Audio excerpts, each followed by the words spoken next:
வெற்றிவேல் முருகனுக்கு அரோகரா. இன்றைய தினம் நம்முடைய தமிழகத்தினுடைய வரலாற்றிலே ஒரு சிறப்புமிக்க நாள். இன்று மதுரை உயர்நீதிமன்றத்திலே, சென்னை உயர்நீதிமன்ற மதுரை கிளையிலே இன்னைக்கு ஒரு தீர்ப்பு வந்திருக்கின்றது. ஒரு நூற்றாண்டு காலமாக ஒரு போராட்டம் செய்து கொண்டிருக்கின்ற முருக பக்தரனுடைய போராட்டத்திற்கு கிடைத்த வெற்றி.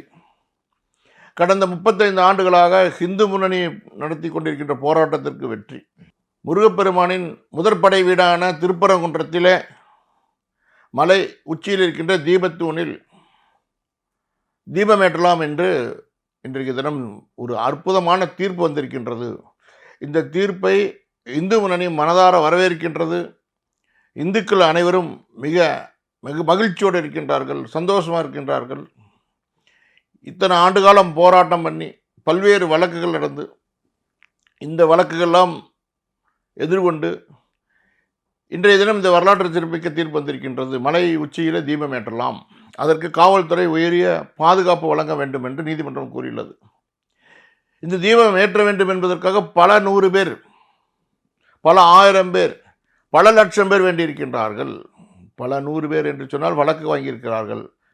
பல 1000 பேர் போராடி இருக்கின்றார்கள். பல லட்சம் பேர் பிரார்த்தனை செய்திருக்கின்றார்கள். இவருடைய பிரார்த்தனை என்ன? வெற்றிவேல் முருகனுக்கு முருகனுடைய படை வீடில், முதல் படை வீடில் மலை தீபம் ஏற்ற வேண்டும் என்று அந்த கோரிக்கை நிறைவேறியிருக்கின்றது. நாளை மறுதினம் கார்த்திகை திருநாள், முருகனுடைய அந்த பிரத நட்சத்திரமான கார்த்திகை தீபம் ஏற்றக்கூடிய நாள். இந்த கண்கொள்ளா காட்சியை எல்லாரும் காண வேண்டும், முருகன் அருள் பெற வேண்டும் என்பதற்காக காத்து கொண்டிருக்கின்றோம். இதற்காக பல்வேறு பேர் உழைத்திருக்கின்றார்கள், பல்வேறு பேர் தியாகம் செய்திருக்கிறார்கள். குறிப்பாக இந்து வழக்கறிஞர் முன்னணி இந்த அமைப்பு சமீப காலமாக எல்லா வழக்குகளிலும் நீதிமன்றத்திலே நாடி இந்துக்களுக்காக வாதாடி வருகின்றது. இந்த வழக்கறிஞர் முன்னணி அவந்தனுடைய நிர்வாகிகள் எந்தவித பிரதிபலனும் எதிர்பார்க்காமல் இந்த வழக்குக்காக வாதாடி கொண்டிருக்கிறார்கள். அவர் எத்தனை வழக்கு இருந்தாலும் முதல் வழக்காக எது வந்தபோது முருகனுடைய வழக்கு. அதற்காக மணிக்கணக்காக நின்று அதுக்காக நிறைய ஆதாரங்களை திரட்டி நிறைய ஆதாரங்களை நீதிமன்றத்தில் சமர்ப்பித்து இன்றைக்கு அந்த தீர்ப்பு வந்திருக்கின்றது. அந்த இந்து வழக்கறிஞர் முன்னணியினுடைய அத்துணை வழக்கறிஞர்களுக்கும் நெஞ்சார்ந்த நன்றி சொல்லணும்.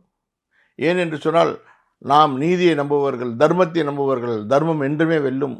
முருகப்பெருமான் அருள் அனைவருக்கு கிட்ட வேண்டும். கார்த்திகை ஜோதி ஜொலிக்க வேண்டும். தமிழகம், பாரதம் பிரகாசமாக இருக்க வேண்டும் என்று அந்த முருகப்பெருமானை வேண்டிக் கொள்கிறேன். நன்றி, வணக்கம். வெற்றிவேல் முருகனுக்கு அரோகரா.